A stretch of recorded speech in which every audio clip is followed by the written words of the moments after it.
Gandang araw po, ako po si RP ng Jim Depot. So, dito tayo sa part 2 ng proof of completion ng mga orders natin for today. So, makikita nyo, ang dami natin mga orders natin. Tapos yung pangatlo, na proof of completion natin nandun pa sa labas kasi hindi na kayang i-handle dito. So, nagpapasalamat po kami sa lahat ng mga nagtitiwala sa Jim Depot.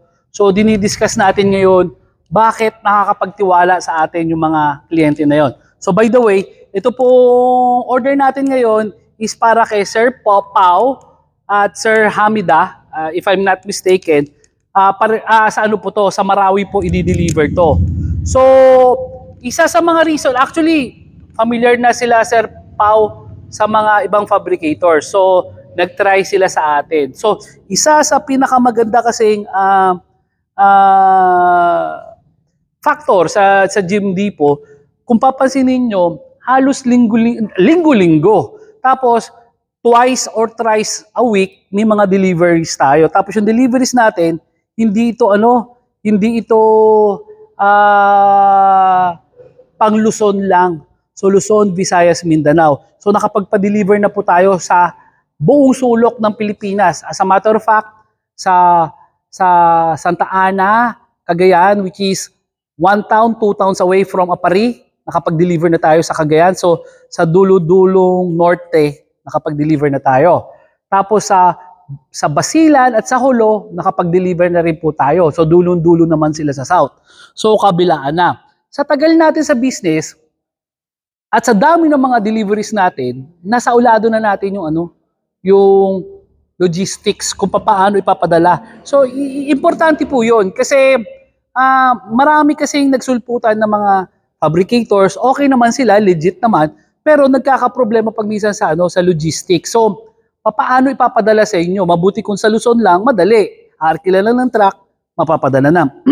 Pero paano yung mga kasulok-sulukang mga lugar sa Mindanao, sa Visayas, na hindi familiar yung iba?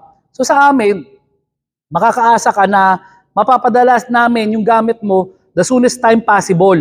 Tapos, nakakagawa kami ng paraan. Kung ang lugar mo is malayo sa pier, so nakaka-arkila na tayo ng truck na pwedeng magdala doon. Worst case scenario. Pero usually, via shipping namin dinadala to sa mga barko. So, itong kila Sir Pau, nakabit na natin lahat. May mga customizations tayong ginawa.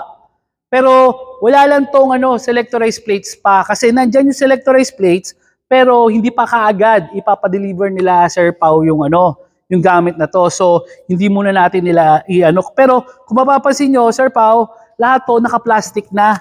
Para at least, kung mag-antay tayo ng ilang weeks para sa delivery, malinis pa rin yung gamit nyo, so protected. Actually, right after na ma-video, kakalasin natin isa-isa to para naman lagyan ng mga balot ng mga karton.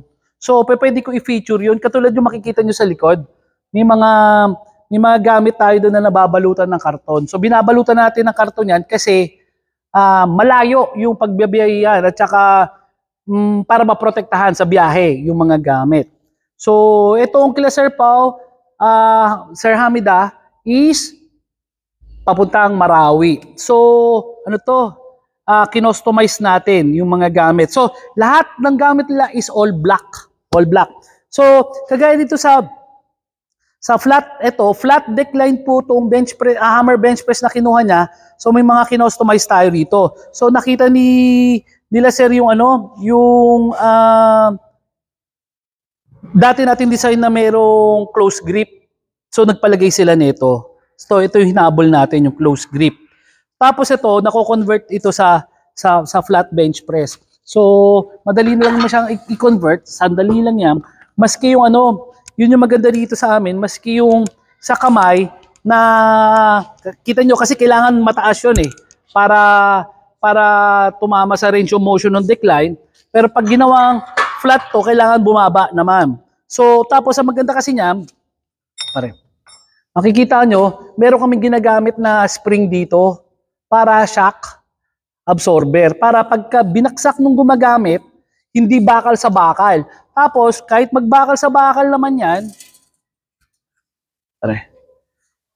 hindi ko lang alam kung makikita, dito sa duktungan po na ito, makikita nyo may flat bar pa kami nilagay dyan. So, bukod do sa welding dito sa gitna, sa joint niya, meron pa kaming another balot, naka-cover po ito ng flat bar, at yan yung tumatama do sa spring. So, napoprotektahan yung yung duktungan kasi yan yung weak point niya kasi duktong lang yan. Pero yung kagandahan sa gamit namin, sabi nga nila, overkill.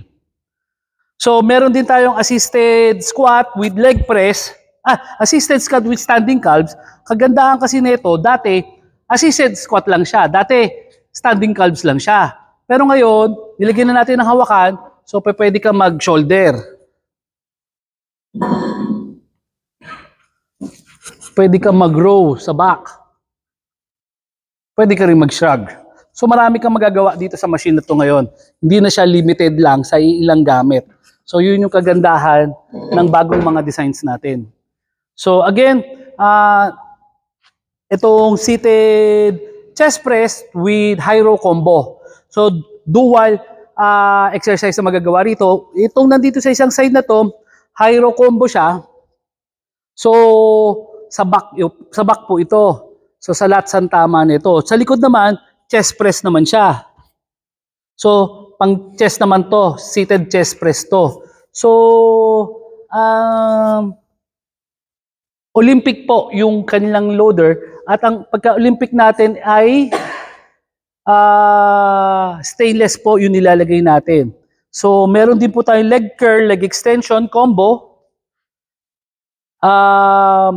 Seated row, hammer seated row. Tapos umorder din sa atin sila sila sir ng fixed dumbbell, fixed barbell. Kung di ako nagkakamali, 10 to 40 or 10 to 50 yung kanilang in order. Tapos ito yung patungan natin. Naglalagay rin tayo ng kasama na rin yung barbell rack sa likod para at least may silbi pa rin yung mga gamit na yan. So may dalawang utilities tool, tapos seated chest flies, hammer chest flies. Tapos ito ngayon, yung ating super rack at Smith machine, so standard na natin yan na design, pero nag-customize tayo. So ang ginawa nila Sir Pao, pina-adjustable yung pulley to. So adjustable yung pulley ng crossover. So may additional lang po tayo para gawing adjustable yung mga pulley nito. So kagaya ng mga alam nyo, to super rack at Smith machine, pag pinagdikit, nagiging crossover. So ito, magkadikit lang ngayon, para baka di nyo ma-imagine. So pag pinaglayo natin yan, may adjustable crossover ka. Plus, do sa far left, meron ka naman lat pull down doon. So selectorize po yung yung order nila Sir Pao. Tapos, ito naman yung naiba rin. Yung kanyang Smith machine kasi is may rowing. Pero yung ginawa nating rowing dito is seated, naka-elevated siya ngayon. So, ito yung naiba. So, ito may konting additional lang din para sa costing compare do sa standard na Smith machine at saka super rack natin. So again, may dalawa siyang adjustable utility bench which is better kasi magagamit niyan pareho tagigisa kasi pwede ka mag-bench press doon, ganun din dito. So, meron din po tayong plate rack, meron din tayong barbell rack. Yung design natin ng barbell rack, hindi siya makain ng space. So, less than 1 square meter yung kanyang ma-occupy. So, may bench siya. And last but not the least is itong hack squat with leg press. So, ito po yung in-order sa atin nila Sir Pao. So, lahat po ito is Olympic at stainless po lahat yung lagayan natin para iwas tayo doon sa gas-gas. Dito po ito sa sa mga loader natin. So anyway, mabalik tayo doon sa topic natin na bakit ba tayo pinagkakatiwalaan ng mga kliyente. Lalo na ito kila Sir Pao kasi ang layo nito eh. As a matter of fact, flattered ako kasi from Marawi, pumunta pa sila dito sa Cavite City just to inspect yung mga gamit namin. So nakita nila kung ano itsura ng mga finished products namin. Nakita nila yung papaano ginagawa yung mga gamit namin. Nakita rin nila yung quality ng pagkakagawa ng mga gamit namin. So, very flattering kasi kagaya ng mga sinasuggest ko, maganda talaga makapunta kayo dito. Whether malayo kayo o malapit kasi i-treat nyo na investment yung pagpunta nyo ng Cavite para ma-inspect yung mga gamit kasi kagaya na sabi ko, hindi naman birong pera yung ilalabas nyo. So, kung malaking pera kagaya nito, kila Sir Pao, aabot to ng malaking-malaki talaga yung budget nila rito. So, kung gagastos ka rin lang ng malaki, bakit hindi mamuhunan ka na rin, pumunta ka dun sa fabricator, inspect mo kasi hindi nga birong pera yung ilalabas nyo. So, papasalamat kami kila Sir Pao kasi they took time para mabisita kami dito. So, makikita nyo yung fabrication namin, legit, warehouse talaga. So, alam mo yon yung pagpunta mo rito, makakampante ka, makakumpiyansa ka na makakapag-deliver kami. Ay, eto pa pala. Baka, So, ito hinabol lang nila, Sir Pao, yung Spider T-bar. Yung Spider T-bar. So, ang difference naman nito sa ibang Spider T-bar, makita mo na sa gitna yung yung nakasampay siya. Tapos, makikita mo, may spring to. May spring, parang may shock absorber para once na ibabaksak, hindi bakal sa bakal. Okay. Yung iba kasi, walang ganyan. Plus, yung atin kasi, parang landmine to, pwedeng kaliwa, pwedeng kanan, pwedeng paikot. Tapos, kung medyo mataas sa'yo, kung sanay ka doon sa old school na Spider T-bar, pwede mong ipahinga dito. Tapos, saka mo bubuhatin pa ganito. Pero, kung kaya mo naman, mas maganda kasi dito ka sa gitna, pwede mong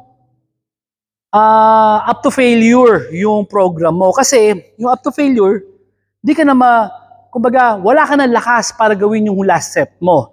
Kasi kung wala ka ng lakas para gawin yung last set mo, baka mahirapan ka na ibalik uli dito yung mismong T-bar. So, yun yung kagandahan na ito. So, I hope na ipaliwanag ko na maayos yung mga ibang reasons bakit maganda or bakit napipili tayo ng mga kliyente sa paggano. Kasi, pero pa doon, dinidiscuss natin yung gym equipment. Ibabalik ko uli. Hindi lang kasi gym equipment ang dinideliver namin, gym business. Actually, first part lang ng delivery ng proseso is yung pag-deliver ng quality gym equipment.